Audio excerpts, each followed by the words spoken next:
Okay, so welcome everybody to this symposium with the title Robotizing Care for Older People. What should be automized when robots enter home care? And this symposium aims to contribute to this discussion about digitalization of elderly care and care work.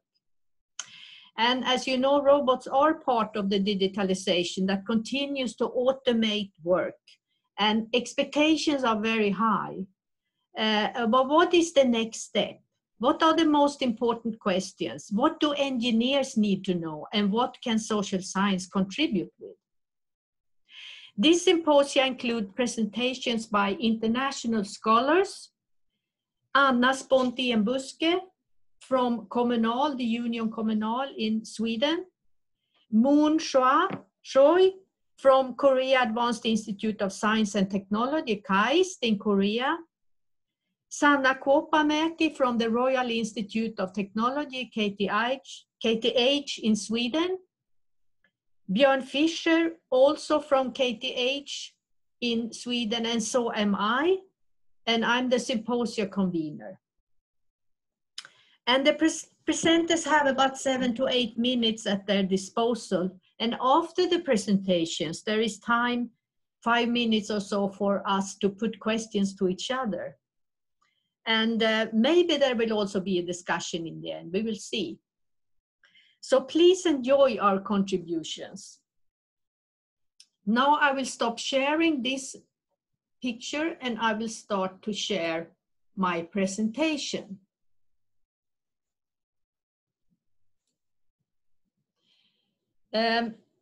I will start making a presentation with the title, The European Potential for Robotic Use in Care for Older People. And this presentation is part of the European project InBoots, Inclusive Robotics for a Better Society. And this European collaborative project is about promoting social uptake of robots. And when we say social uptake, we refer to robots outside industry. And when we talk about robots, they are defined as robots interacting closely with users. And we know that industry has used robots for a long time. But what about social uptake outside industry? And what about the care sector? We also know that other sectors such as logistics, rescue activities are expected to have a great potential for robotics. Even surgery and education and robots at public places, of course. So what I will do, I will present a study and overview of robot best practices in the health area in Europe that we did in this project. And we collected best practices of robots in the health area, of interactive robots. And these robots should be close to implementation or commercialization, and it was collected by the 25 stakeholders that's engaged in research and business. And the background is, as I already mentioned, that industry is leading, followed by other sectors. But what about the care sector? We know very little about this. We know a bit about the health area in general, especially surgery and other advanced robotics inside hospitals and for medical treatments. And there are very good statistics from Eurostat about the use of robotics in industry. And you can see here that 25% of large enterprises use robotics today. And also medium and small enterprises are using robots. But the statistics are very uneven, and there's no Eurostat statistics at all on social uptake and not on how it's used in the care sector. But one important aspect that there is a high general digital maturity in Europe today. And I assume that this can nurture robot development. And there's only about 14% of Europeans who have not access to internet today. So I think that the main question for us is that to discuss is what should be and what should not be automated in the future. Here is a quick picture just to show you the stakeholders that are involved in the project and who that was collecting these robot best practices. And these are universities and researchers, they are enterprises, and they are consultants and also authorities, like the German Authority for Standardization, for example. And the robotics that was collected was not only in their own sphere or their own production, but interactive robots in the field, and also these robots should be high up on the technology readiness scale that I will show you in a second. And it should also be outside the industry. So 24 best practices were collected, and to make an assessment, we developed two kinds of tools. First, we developed a tool to measure adoption maturity. And this is based on adoption theory and innovation theory. So we came up with 7 items, and each robotic applications were evaluated according to these items. Then we also used the technology readiness level scale. That is a very well-known scale that is very often used also in the European Union to measure how far products and systems are in the production, how near the market and the use they are. And we were looking for practices that was on the higher levels, 6, 7, 8, and 9. And we ended up with 24 best practices then. And as you can see, I have categorized them, and I have put the label of the categories in red. And here you have robot prosthesis, both for hands and for legs. And you have exoskeletons to support other bodily functions. You also have other robot applications to reduce stress and frailty, like the Somnomaten, who was supposed to help you to fall asleep. There's also these robot animals to reduce stress for old people. The giraffe robot, of course, but also these systems for emergency contacts within healthcare that are now digitized and robotized, like personal emergency response systems. And also more virtually adventurous robotics like bike around and robotics and e-craft to learn, which we also included even though it's in the education area, because we think we define health very broadly here. It could be about wellness, and it could be about having a satisfying daily life. And then we evaluated each of these, and we turned them into spider diagrams, which is quite hard for you to see here. They're quite small, but what I would like you to see is that, so here, everyone, as I said, were evaluated according to these numbers. And you can see here that the upper here, they got very high numbers in all of these items. And some of them got very few and low, like the giraffe robot. So here, to make it easy to see, the blue ones are the ones with the highest numbers, and the orange ones are the ones with lowest. So you see that the robotics to support disabilities or bodily functions or to replace bodily functions have very high numbers.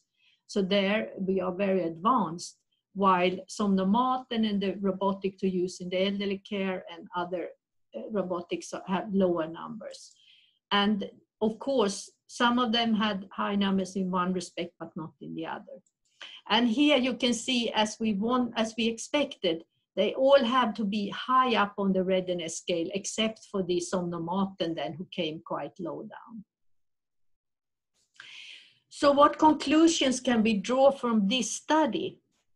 Well, robot applications and best practices in the health area in Europe are mainly focusing the body to habilitate or rehabilitate bodily functions. That's very clear. So what does this mean for the next step? Isn't it time to broaden the understanding of what people can use robots for? And does this mean, for example, that we still associate aging and health with physical and social loss? That the technology is very new, but our attitudes and images of these things are quite old, actually. Another thing that we could see when we looked at who is producing and designing these robots and who are using them, we can see that the care sector especially separates between male and female wear. And what does this mean for contextualization of robots?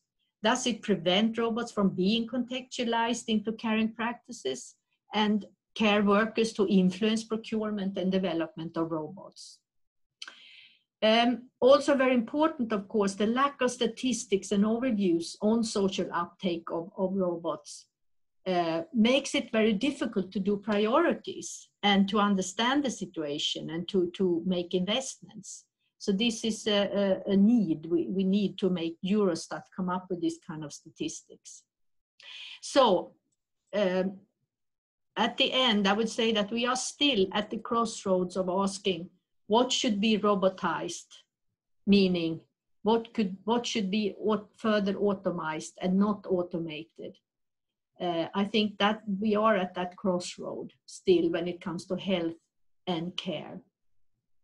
So thank you very much for listening to this first presentation.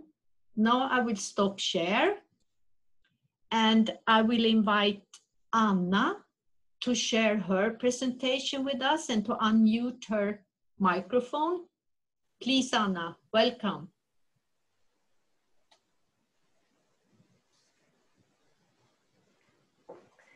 Thank you. Thank you, Britt, and welcome to my part of this seminar. The topic is digitalization and personal integrity at the workplace, since I work as a research officer at one of Sweden's largest trade unions, and mainly our members work within the healthcare sector. And then I wanted to, how do I change? Oh, there you are. These are, we have about, this Kommunal, the Swedish Municipal Workers Union, we have about 500,000 members, and they work in about more than 200 different occupations within 13 fields like elderly and disability care, schools and daycare centers, health and medical care, parks, maintenance and road constructions and rescue service. And unfortunately, most were dressed in black in this picture. And how next? I'm going to give you a short presentation about the web survey we did about digital systems and surveillance technique. And can you speak a little closer to the microphone? Okay. I'm going to give you a presentation of a web survey we did. Digital systems and surveillance techniques in the workplace. And the purpose was to learn about the trade union safety representatives' involvement when employers introduce new digital systems and surveillance techniques in the workplaces and the effects on personal integrity. And the method was a survey to about 1,500 members, and we received a response rate of 57%. The survey was a little bit difficult to answer, so that's might be the reason, 57%. We have tried to communicate the results by reports, including the results in a report on welfare technologies, also an article in European Trade Union Institute's publication transfer, and you have a picture here of that one. Also in blogs and articles, and me participating in conferences and seminars. So what did it say? Actually, when the employers are about to introduce new kind of systems in the workplace, they are obliged by law to involve the trade union members and the working environment responsible. So this survey actually shows there is a lack of involvement in the decision-making process. So not all members were, not all. So this picture, I thought this showed the numbers, but just about 18% of the representatives were actually involved in the decision-making process.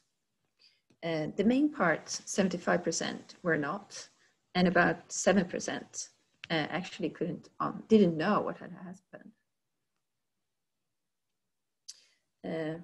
Next, another question was, do you know of any surveillance at the workplace in your safety area? And about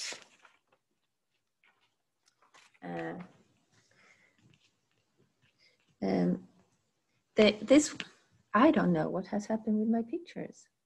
This should actually show. Anyway, about 30% knew about different kind of surveillance techniques, and GPS X tracking, entry and exit controls, camera surveillance were examples of that. About 47%. This is, excuse me, but this is not what I was supposed to say. Anyway, there was a great lack of knowledge of any surveillance technique and great lack of involvement in the workplace.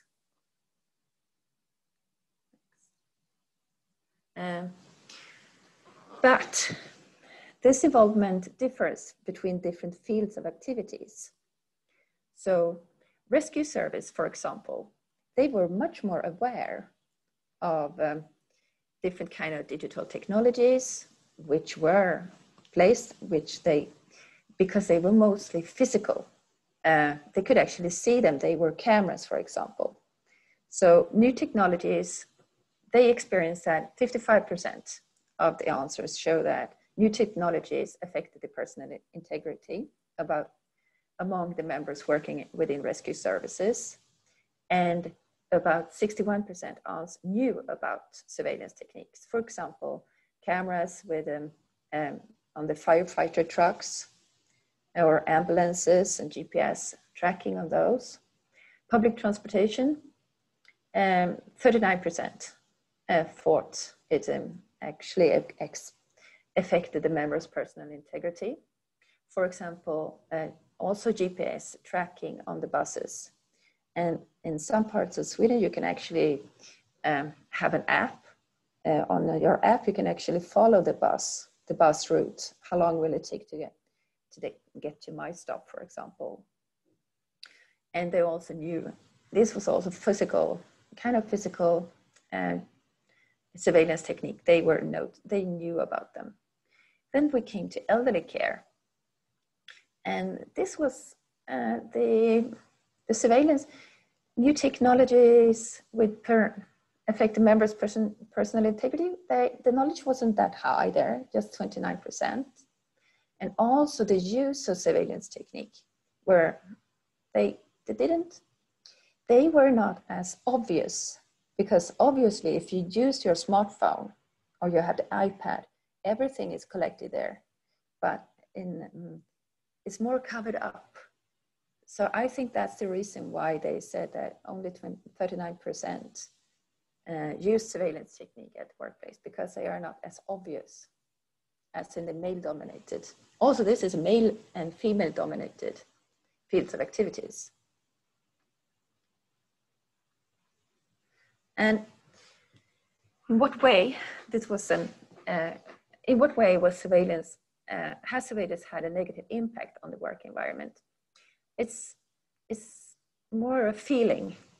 This is a word cloud. It describes a feeling of stress and being monitored. And it's more, when it comes with the elderly care, it's more or less the information communication techniques, and it's more about control and monitoring time and work. So monitoring time, feeling of stress, those are the most common negative impacts on the work environment. So let's see what can the trade union actually do about it. And we have tried to come up with different strategies to strengthen the workers' personal integrity at the workplace. And we actually have a lot of laws and regulation already set.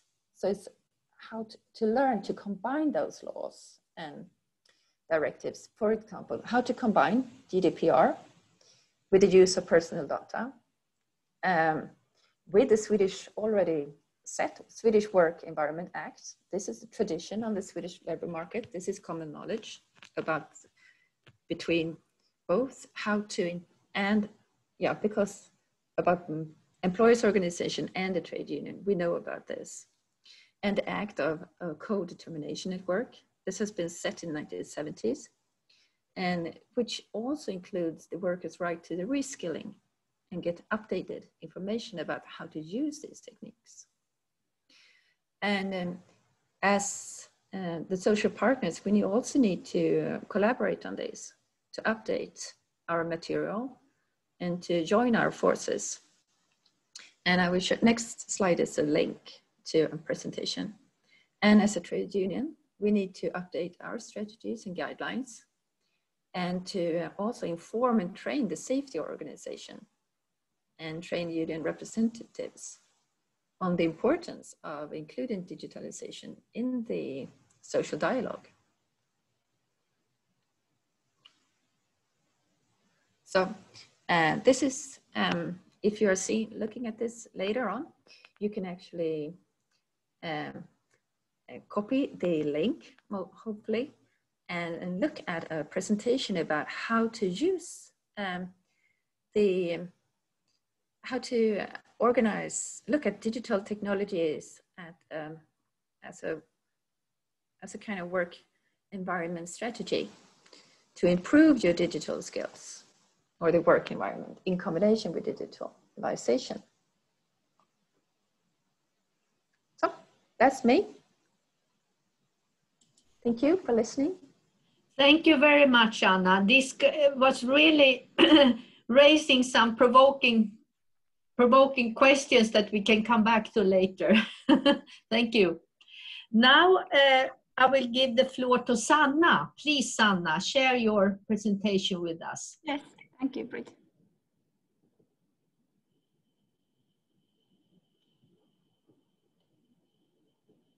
Can you see it? Yes. Okay, thank you. So my presentation here is about digital co-cooking. This is a concept that I have been developed together with my colleagues, computer scientists and engineers. The main objective of this study is to open a design space for digital kitchen technologies for older people. So I'm a social scientist by background, and I've been investigating how older people use digital technologies in various home environments and in media and communication. And in this project, I aim to extend this expertise to home environments. And I've been doing this kind of digital ethnography at older people's homes to understand what kind of things in their cooking and kitchen activities could be digitalized and what not. So that is the background of this presentation. And my work is part of this KTH Digital Futures project called Advanced Adaptive Intelligent Systems that is led by engineers and computer scientists that aim to develop this kind of human-centered artificial intelligence and machine learning techniques to assist older people at their homes to perform various kind of domestic tasks. So the idea is to develop smart speakers and adaptive intelligent systems such as kitchen assistants that can help older people to cope living in their own environment, to manage various domestic tasks, and particularly in the context of kitchen and cooking. So the kitchen and cooking is the kind of very practical approach to this robotization of domestic sphere. And the main rationale for this is that this current assistive technology for older people is nowadays limited mostly to physical, cognitive, and social and emotional assistance. If we think about these robots that Britt were talking about, these Paro robot, for instance, or this kind of robotic hands that can help older people to perform various kind of tasks, they still lack this kind of collaborative assistance provided to older people. So many of these robotic devices, they either focus on physical tasks, like robotic hands, or then they focus on social emotional assistance, like the Paro robot. But that kind of technology that combines all these aspects or works in collaboration with people, that is still very sparse. And particularly in the context of domestic sphere, we can see that we know from the research that domestic context is very sensitive in that sense, that is the context where majority of these robot human interaction failures occur. So it's very difficult to adopt robots in the domestic context. So that's why we need this project that combines both cognitive assistance and physical assistance in collaboration with older adults themselves to improve the well-being and health among older people. And we have now developed this idea about this digital cooking, where we aim to open this kind of design space for these digital kitchen technologies to assist older people in their home and support their aging in place. And my approach for this digital cooking is the social practice approach that it's derived from social sciences, but it states that cooking can be considered as a meaningful activity of doings and sayings. It consists of materials like food, tools, human body, then the skills like capabilities of cutting vegetables and knowledge of baking techniques, and also meanings, so like what kind of rationals people have when they engage with ideals of healthy eating. And these practices kind of serve as a foundation to create new design innovation. So we need to understand the social practices that people have in their kitchen and in their everyday life to be able to create that kind of robot that fits the user needs and user kind of behaviors. So that's why these practices are analyzed in very detailed to understand the user and to also increase the knowledge about the user behaviors that should be like the basis for this design process. And this kind of approach has also been applied in the context of behavioral change. So when we aim to understand how can older people make more sustainable or healthy consumer choices, how can they keep living in their own home as long as possible. So that's why we need to take a really deep insight into older people's home and their home environment. And this kitchen and food context has only recently become very popular in the field of AGI. And traditionally, the research shows that kitchen technology has focused on correcting problematic areas in the cooking experience. So when people are performing cooking activities, kitchen technology comes and corrects those problems in cooking. But nowadays there has become that kind of shift towards understanding the socio-technical practices of this cooking experience. So when we talk about cooking and kitchen, we should understand it like more broadly to see it like a socio-technical practice that also has this kind of social meaning to people. So cooking could be considered as this kind of practice that brings people together. It enhances solidarity. For older people, it can support this kind of intergenerational family communication. So cooking is much more than preparing a meal. It's also like enhancing the solidarity between family members. And in the field of AGI, this approach has only recently become like very popular way of understanding the cooking and kitchen life.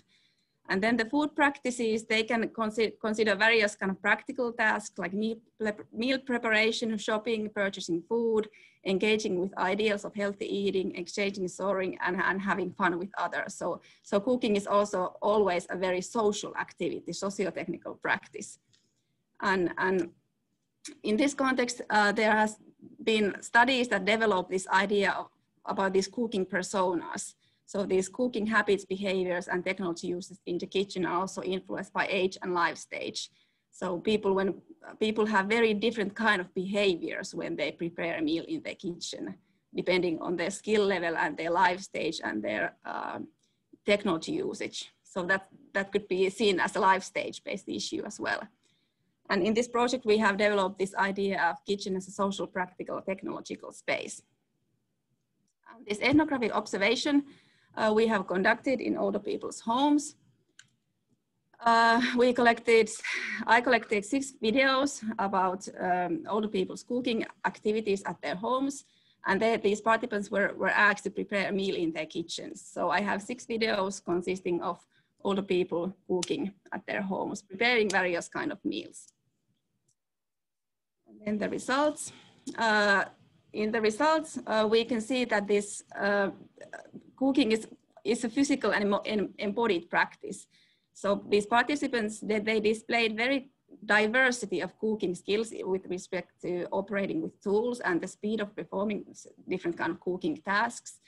Most of these tasks were performed with very fluently and very fluency, but there are some kind of challenges in opening the packages, using knives, lifting tools, and searching for items in the kitchen cabinets. And these kind of physical and embodied practices can actually interrupt the cooking process. And to cope with these practices, to cope with these problems, these participants were using coping strategies to manage these difficulties, like using unusual tools or body parts in the cooking. And this raises the question, how can technology help solving these physical or embodied practices in the cooking? But then what is also important is to highlight the social and emotional practices in the cooking. The cooking situation itself is influenced by various forms of personal meanings towards kitchen objects. Like these participants, they were cooking together. There were family members who were providing assistance in the cooking process. When participants cooked together, they were switching turns and sharing the kitchen space. And many times these participants showed very much attachment to these kind of kitchen objects, despite their lack of usability. And this shows that when kitchen technologies are adopted in the kitchen space, it's much more than just usability issue. It's also like personal meaning for these older people who are very attached to their home environments, or who the home actually represents also an identity and this kind of emotional space. So that's why these kitchen robots need to provide emotional attachment to older people to really get adopted.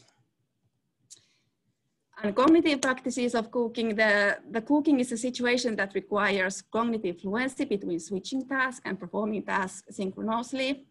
And participants also showed a lot of variance in this, to what extent they were able to manage the cooking process.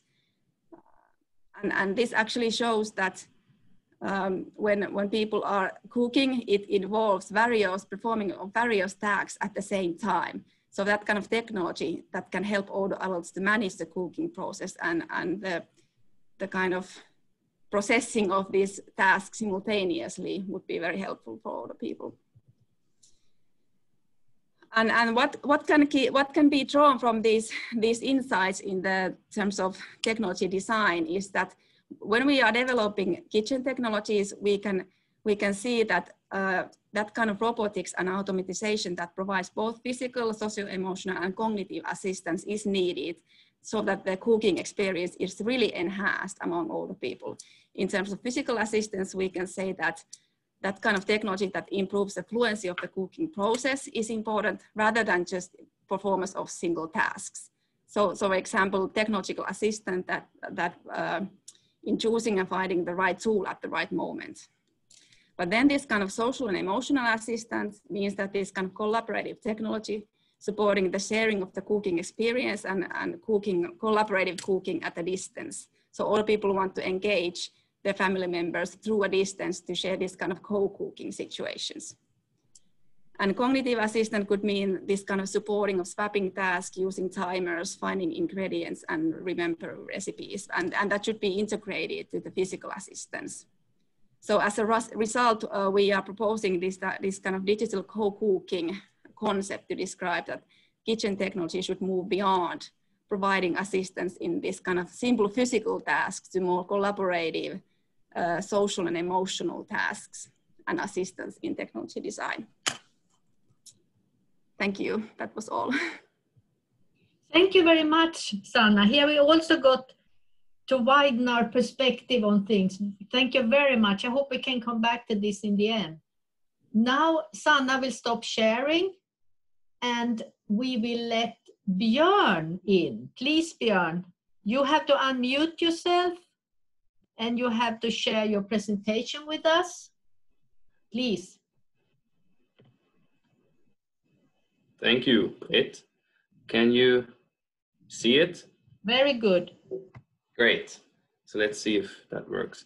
I'm going to talk about my research on older users shaping gerontechnology and design, which basically addresses the question, how can older users make an impact in design procedures or technologies in which they are involved?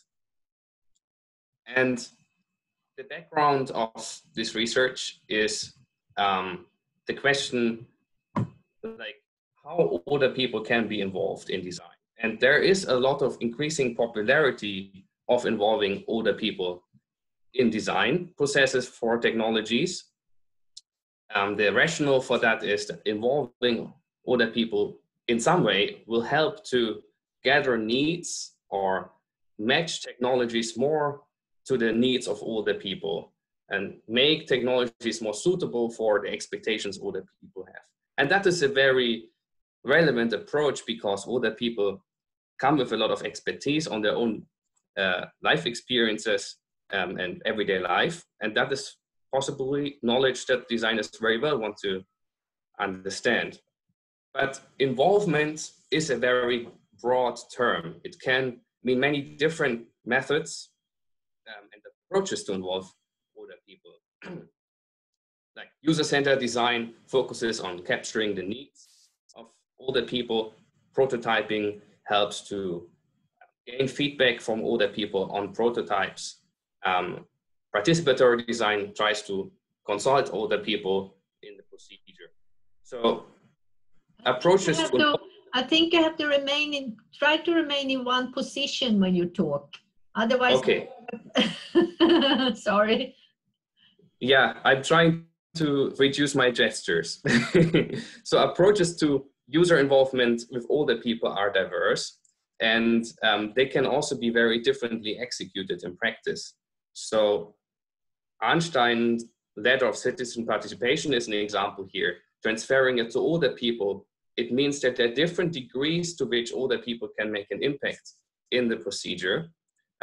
They can be consultants, they can be informants, they can be testers.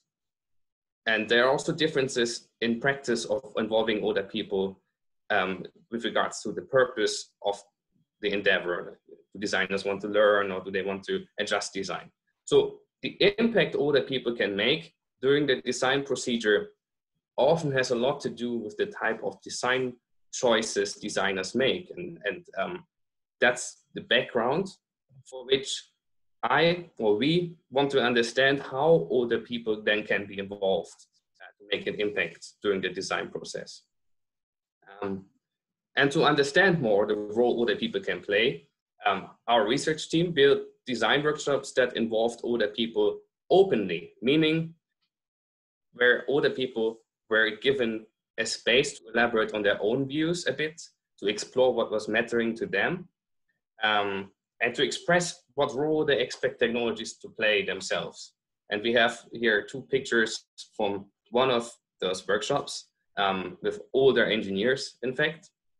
And I then observed these practices of involvement and the outcomes of like involving older people in these different workshops. So the preliminary results are that, for me, that the design workshops that involve older adults openly help to discover knowledge that is very relevant to designers, and at the same time something that we believe, or I believe, older adults particularly possess, which is knowledge related to their own life experiences on the one hand, with a lot of experiences with previous technology. They very well can articulate in such design workshops what technologies they find meaningful. For example, it surfaced several times that telephones were considered more relevant to older people than robots and smart home devices. There were often suggestions to link new devices that were discussed in the workshop, specifically with smartphones, and even to include features that smartphones exhibit into these new devices, like having video calls. That's not to say that everything has to be now about telephones and smartphones, but the point is more that such ideas matter for the design of technologies for older people, and they can be learned through involving older people in a certain way. Another example is the knowledge older people have about their everyday life. In the workshops, we learned a lot about the struggles with existing smartphones in terms of letter size, privacy concerns, applications running in the background, autocorrect, irritating.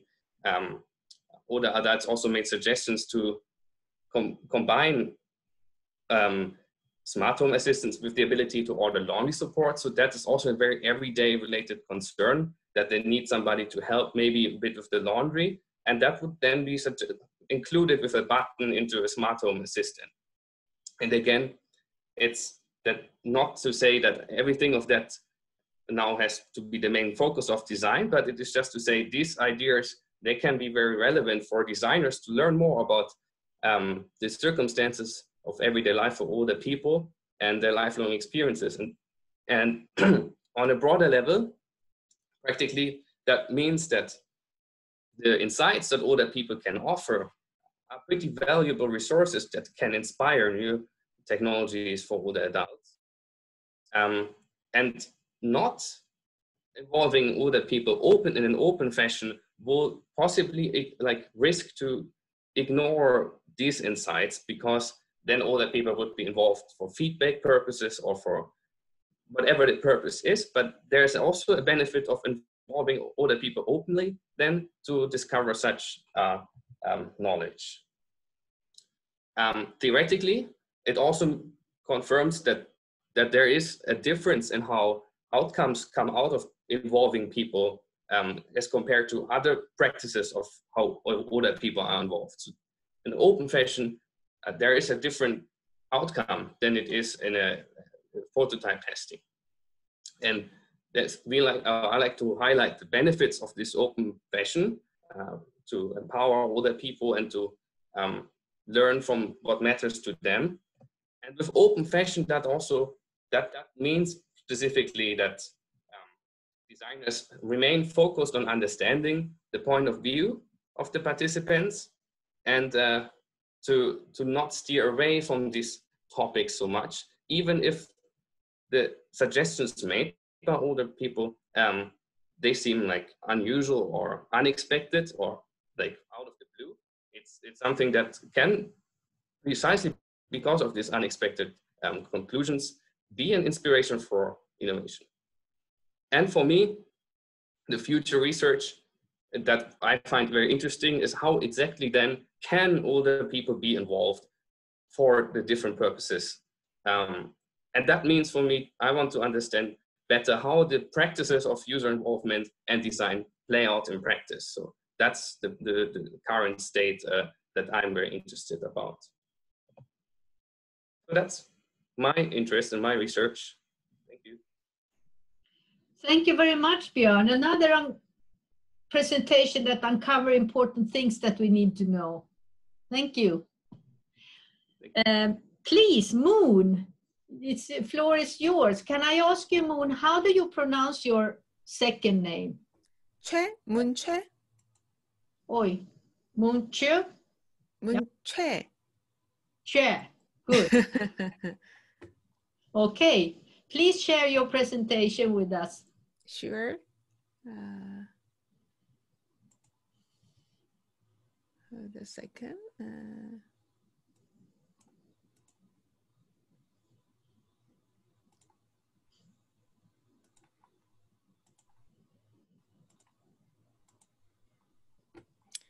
Okay, thank you, Britt, for a great introduction, and also thank you for including me in this wonderful symposium. I'm so excited to give a presentation about a paper that I have worked on for 3 years. I have not finished yet, so my goal is to finish this paper by the end of the year.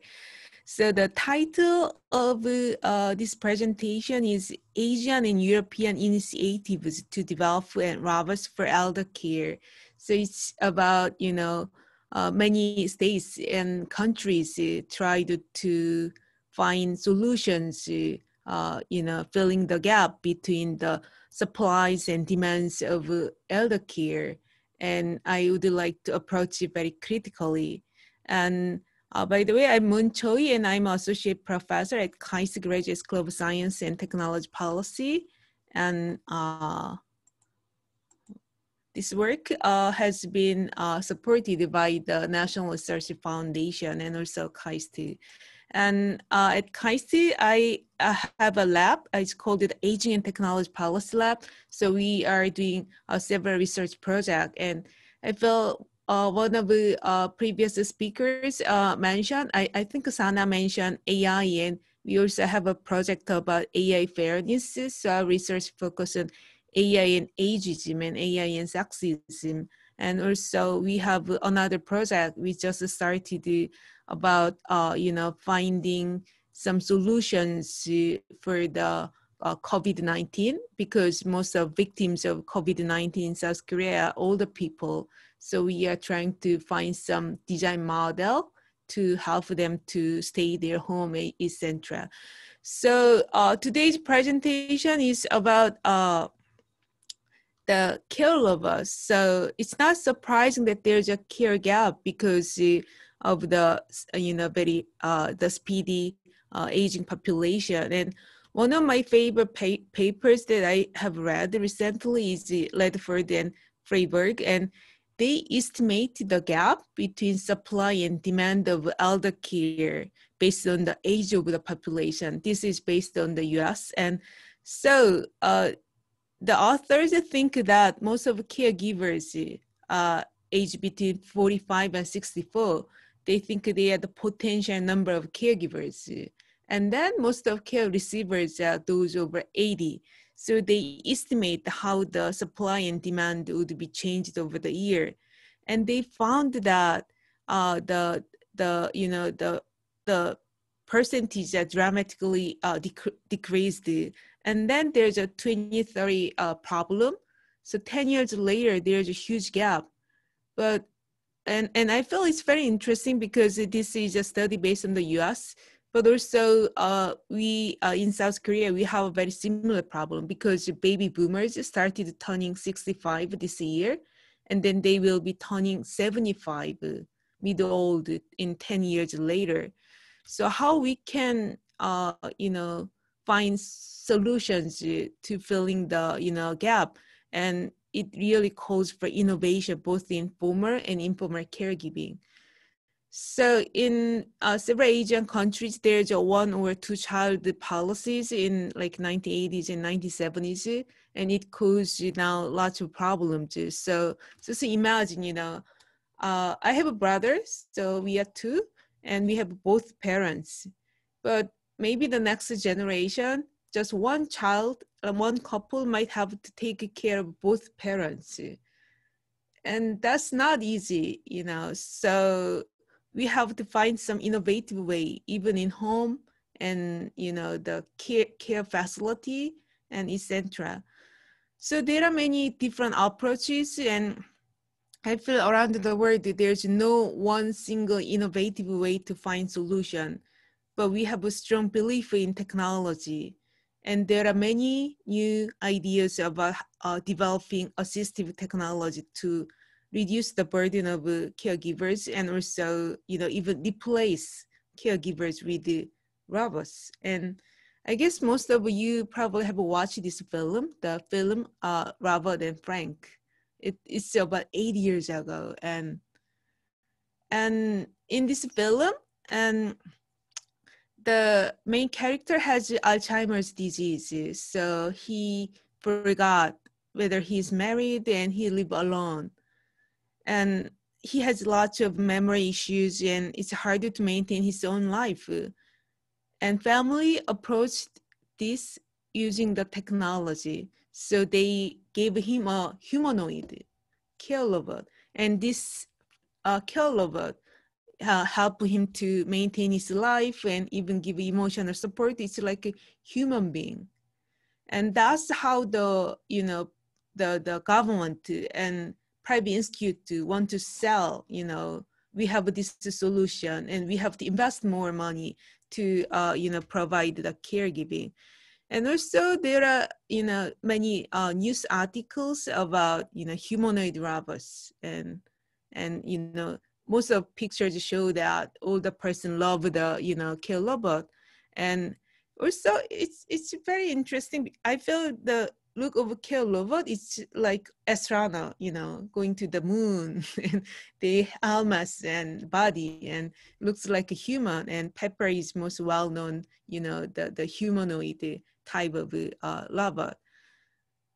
But in fact, I feel it's so hard to see any single case that this robot can really replace human caregivers. But still, there are many initiatives to develop high-tech assistive technology for elder care and under the strategy for the innovation.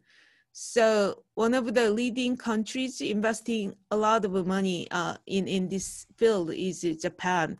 So they invested since 1913 and robot device for nursing care, but their aim is not to develop a humanoid. It's more about assistive technology, like bathing robot or transfer robot. So they put the 8 priority areas, and I summarized here. And they tried hard, but it was not very popular in most of the nursing homes, because the device is too huge or harder to maintain and it costs a lot. So in technology, we call it orphan technology. That means it's abandoned. It's developed but never maintained. And European Union, as the Britt mentioned, that there are many initiatives, robotics for aging well, but European model is more, how would I say, more imagination kind of, it's more humanoid approach, not just assistive technology. So there's many investment, especially the AAL program and also part of Horizon 2020. So there's, 85 million euro, and also many SMEs, small, medium enterprise involved with this. And also Korea just started actually last year. So many of my colleagues, involved in this process. But this model is more similar to Japan than EU. So Korean government does not aim to develop a humanoid. It's more about the assisting ADL, the bathing and feeding and toileting, etc. But after observing these initiatives, I have developed a very critical point of view, because most of these initiatives, from the top to top down process, and most of it voiced from the developers, policymakers, because this sounds fancy and it's a very selling point in political process. But I think it's very important for gerontologists, also health professionals working with older people, to speak about what care means. And what should be, done by human caregiver and what should be done by, robots. So my point of view is that these initiatives have been widely publicized. The government are going to end the gap between demand and supply of caregiving. It sounds very easy and quick solution as sort of the technology determinism. Like if we develop and insert technology, all the social problems would be solved. But I feel the reality is that, and especially in South Korea, the welfare state is not mature yet. So very few older people can access and afford these technologies. And so I would like to emphasize that these initiatives would largely impact the way how older adults are cared, and also frame our perspectives on the value of care, what care really means, and the value of interdependence and the value of life. I understand that independence is important too, but I also think that for social solidarity, interdependence is also important too. So we need the technology, but I think that technology should not replace with the human care givers. And that's my point. Thank you. Thank you very much, Moon. That was really interesting. I have to say that I recognize what you're saying. It's just that now you have proof, which is very important. I think we have about 5 minutes left, and I think that we should spend that time. If you would like to comment on each other or raise a question, please do that. Anyone? I have a question. Please. Or a comment, more like. Out of my point of view, it seems that the top-down approach isn't really working that well. So how can we change that direction? So improve from the workplace or the homes or the user's perspective. How can we change the perspective of the development of assistive technologies, or either it's on the workplace or in the home? Yeah, who would like to answer or comment on that? Sanna, maybe. I don't know. Yeah, so the question was like how to change approach from top down to more like user friendly. Is that, did I understood it correctly?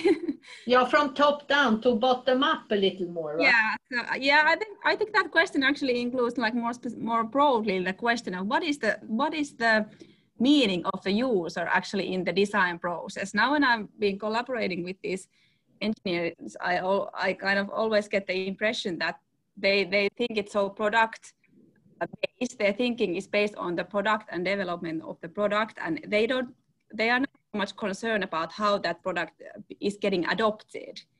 So I think that's the main question we need to raise when we want to increase the user involvement and the meaning of the user in the design process, is that we actually need to say that by understanding the users, these products get better adopted, and they get really used by the user. So they are not just developing products and they end up somewhere, but if we take consideration the users, involve the users and understand the users, they really get adopted in their homes and working spaces and environments.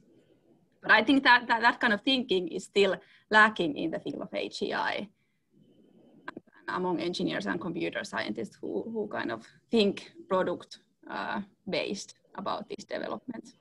Mm. I think that also answers the question for the symposia, Sanna, that what do engineers need to know? But also, what do social scientists need to know? Yeah, I think my experience is that we actually tackle pretty similar questions, but our approach is different, because social scientists begin from the user studies and understanding the users and context of use, whether it's working life, whether it's care, whether it's home. Then the engineers come and they design the product. then what comes after that? So after that can also, in that process, can be the social scientists who show that, okay, this is how you can get your product adopted in the market. Mm. If we consider that kind of product as a process, social scientists can work in the first stage of the process and then also in the latter phase, where these products are really like implemented in various contexts. Yeah. Do you want to comment on that, Moon? Something? Yes, and I also want to comment about Britt's question. So what social scientists needed to know and what engineers needed to know. I have thought about the question a lot, and I feel engineers needed to know the diversity in the aging population. So I feel engineers are not much exposed to the social science and also gerontology. So they simply, think that stereotype the older person based on their daily experience, mostly their grandparents or their neighbors, but actually all the population are very diverse. So diversity is an important issue. And about the social scientists need to have some basic knowledge about the status of technology. So what can be developed and what cannot be developed at this current stage. It's more like common sense. So for example, in the machine learning or artificial intelligence does not work very well the graph. It's very good at image and sounds, but so bad at graph, something like that. So that is an example. That way, I think social scientists and engineers can cooperate better way. Do you want to say something, Björn? So you have 30 seconds to say something if you want to. Okay, I quickly say that I agree with what the previous people have said, everybody, but I also like the question that you raised specifically about what the social scientists have to know about engineers and technology. And that's, I think, where I want to also improve that understanding based on what we know now, the practices of involvement, how it happens in practice. I think that's also something we as social scientists, or I at least, don't know so much about, how it feels like and how it is to be an engineer and work on such aspects. And I think that's also equally important so that we can match our insights about users with the life roads of engineers. And I hope it was 30 seconds. Yes. Okay, so for you audience, I hope you have enjoyed our presentations and that you are now got new energy to discuss these important matters. And as you can see here, we very much like you to contact us if you want to talk more or discuss, or you can see here our emails and also websites. So thank you very much, everybody, for very valuable presentations. Thank you. Thank you. Thank you. Thank you. Thank you.